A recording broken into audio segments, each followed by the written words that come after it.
মধ্যরাতে রাজধানীর সেগুনবাগিচা এলাকায় বাংলাদেশ সচিবালয়ের গুরুত্বপূর্ণ স্থাপনা ৭ নম্বর ভবনে ভয়াবহ আগুন লেগেছে এবং আগুন নিয়ন্ত্রণে এই মুহূর্তে কাজ করছে ১৭টি ইউনিট।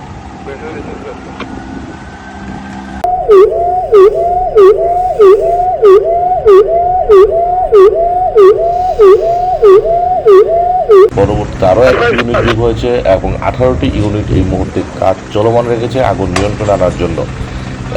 দর্শক, আপনারা জানেন যে সচিবালয় দেশের সবচেয়ে গুরুত্বপূর্ণ একটি প্রশাসনিক স্থাপনা এবং এখানে প্রায় ২০-এরও অধিক মন্ত্রণালয় এখানে সম্পৃক্ত রয়েছে এবং তাদের গুরুত্বপূর্ণ দেশের বিভিন্ন ধরনের নথিপত্র, যদি রাষ্ট্রীয় নথিপত্রগুলো এখানে থাকে এবং সেখানে মন্ত্রণালয়গুলোর সকল কর্মকর্তারা সেখানে কাজ করেন এবং বর্তমান অন্তর্বর্তী সরকারের যারা সকল কার্যক্রম কিন্তু বলা চলে এখান থেকেই নিয়ন্ত্রণ করা হয় এবং দেশব্যাপী এবং সারা বিশ্বব্যাপী দেশের বিভিন্ন কার্যক্রমগুলো কিন্তু সচিবালয় থেকে নিয়ন্ত্রিত হয়। তবে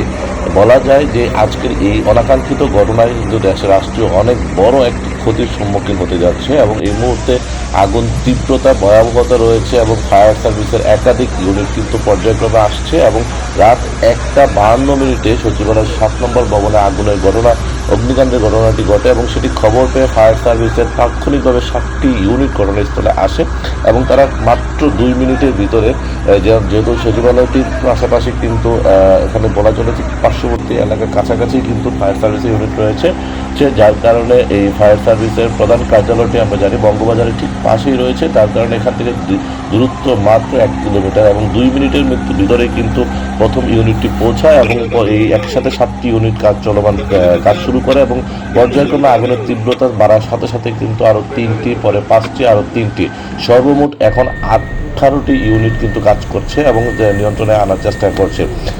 তবে এখন পর্যন্ত বলা চলে যে আগুনের তীব্রতার দাবদাহ কিন্তু রয়েছে। তবে যেহেতু আশেপাশে কোনো ধরনের পানির ব্যবস্থা না থাকার কারণে কিন্তু পানির একটা সংকট দেখা দিয়েছে এবং এই সংকট কাটিয়ে ওঠার জন্য সর্বোচ্চ চেষ্টা চলমান রেখেছে এবং এখানে আইনশৃঙ্খলা বাহিনীর সদস্যরা রয়েছেন সর্বোচ্চ কঠোর অবস্থানে। তার পাশাপাশি কিন্তু ফায়ার সার্ভিসের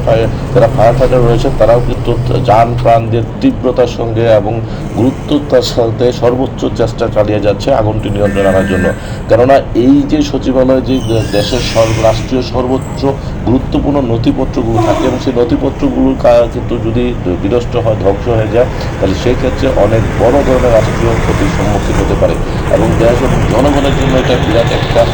সমস্যা তৈরি হবে এবং এই সমস্যা কাটিয়ে ওঠার জন্য এবং তার পাশাপাশি হচ্ছে দ্রুত সম্ভব এই অগ্নিকাণ্ড নিয়ন্ত্রণে আনার জন্য কিন্তু ফায়ার সার্ভিসের সর্ব ইউনিটগুলো কাজ করছে এবং এই যে মধ্যরাতের তীব্রতা এবং সেই তীব্রতা কিন্তু কেন লেগেছে, কী কারণে আগুনের ঘটনাটি ঘটেছে সেটি কিন্তু এখন পর্যন্ত বলা যাচ্ছে না। তবে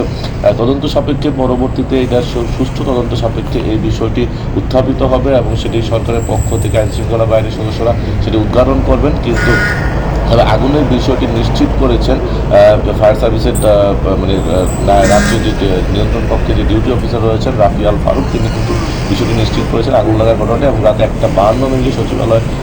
৭ নম্বর ভবনের ৬ তলা আগুনের খবর পান এবং পরবর্তীতে দ্রুততার সাথে 2টি ইউনিট হচ্ছে প্রথমে যুক্ত হয়, তার পর্যায়ক্রমে 3টি এবং 5টি, তারপর 3টি, তারপর 5টি, আবারও 3টি, সর্বমোট 18টি ইউনিট কিন্তু এই মুহূর্তে কাজ চলমান রেখেছে এবং প্রাথমিকভাবে ক্ষয়ক্ষতির পরিমাণ কত হতে পারে সেটা আসলে ধারণা করা যাচ্ছে না। তবে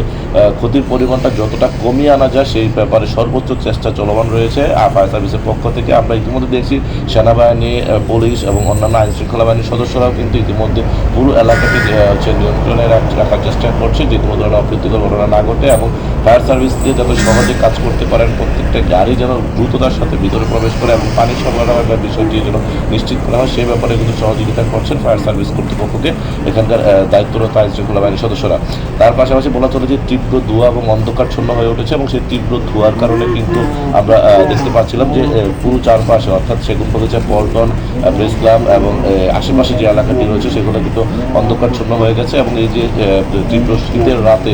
এবং মধ্যরাতে যে এই ধরনের একটি অনাকাঙ্ক্ষিত ঘটনা ঘটেছে তার জন্য কিন্তু অনেকটা দুর্ভোগ পোহাতে হচ্ছে এখানকার যারা ফায়ার ফাইটার রয়েছে তাদেরকে এবং তাছাড়াও রয়েছে পানির সংকট। সেই পানির সংকট কাটিয়ে সর্বশেষ অতি দ্রুত সময়ের মধ্যে কীভাবে তারা আসলে এই আগুনটি নিয়ন্ত্রণ আনা যায় সেই ব্যাপারে সর্বোচ্চ চেষ্টা চলমান রয়েছে এবং দেখতে থাকুন, সঙ্গে থাকুন, আমরা আপনাদেরকে সরাসরি সর্বশেষ অবস্থা জানানোর চেষ্টা করব।